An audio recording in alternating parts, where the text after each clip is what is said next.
ఇది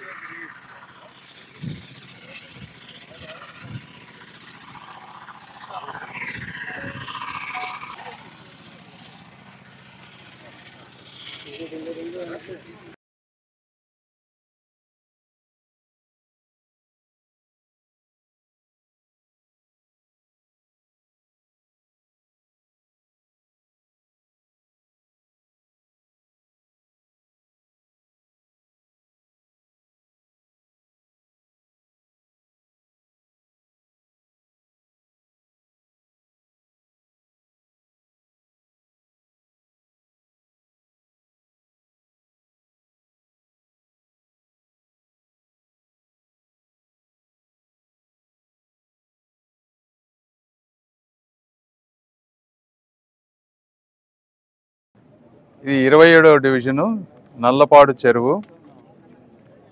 93 ఎకరాలు, దాదాపుగా 30-40 ఏళ్ల నుంచి పూడికలు తీయకుండా ఇదంతా కూడా పేరుకుపోయింది, గడ్డి అంతా మెలిసి. తర్వాత ఇక్కడ కొన్ని డ్రైనేజ్ కొత్తగా పెట్టినటువంటి లేఅవుట్స్, డ్రైనేజ్ ఇష్యూ కొన్ని ఉన్నాయి.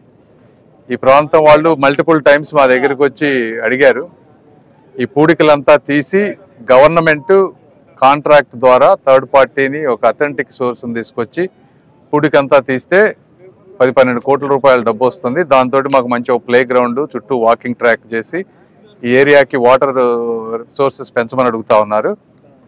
డెఫినెట్గా అంతా చూసాం ఈరోజు. తప్పనిసరిగా ఇది నెక్స్ట్ టేకప్ చేసి చేస్తాం. దీని గురించి రాజ్యలక్ష్మి గారు, వాళ్ళ పిల్లలు, వీళ్ళు యాక్చువల్గా ఇండిపెండెంట్గా కార్పొరేటర్గా గెలిచారు. వీళ్ళు గెలిచినప్పుడు ఇది చేస్తానని చెప్పి ప్రామిస్ చేశారు. వీళ్ళందరూ మా ఆఫీస్కి వచ్చి మాకేం వద్దు, ఒక్కటి చేసి పెట్టమని అడుగుతున్నారు. కుర్రాళ్ళు కూడా చాలా ఇదిగా ఉన్నారు, నిజాయితీగా. డెఫినెట్గా ఇది చేసి ఈ ప్రాంతంలో వీరికి అదేవిధంగా ఎమ్మెల్యే గారికి అందరికీ కూడా మంచి పేరు తీసుకొచ్చే విధంగా చేసుకొస్తారు. సాంబిరెడ్డి గారి కోరిక తప్పనిసరిగా. Thank you.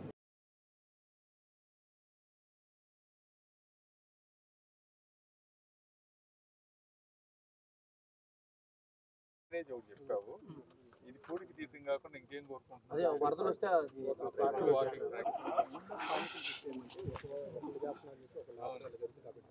రేపు ఇది మనం చేసిన అవుట్ ఆఫ్ టెండర్లు ఇచ్చేసి ఎవరికి సంబంధం లేకుండా చేసి డెవలప్మెంట్ ఉంచారు. 4 ఎకర్స్ ఉన్నాయి, 4 ఎకర్స్ లేఅవుట్ వేసారు బయటికి వచ్చి. సో అది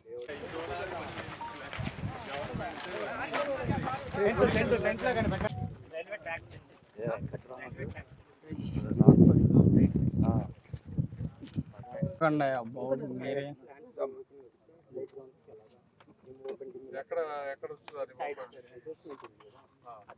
అందంగా చేయాలి. మట్టి తీస్తే ఎంత వస్తుంది సుమారుగా? 5 చూస్తే మొత్తం సరిపోతుంది, బ్రహ్మాండంగా చేయొచ్చు.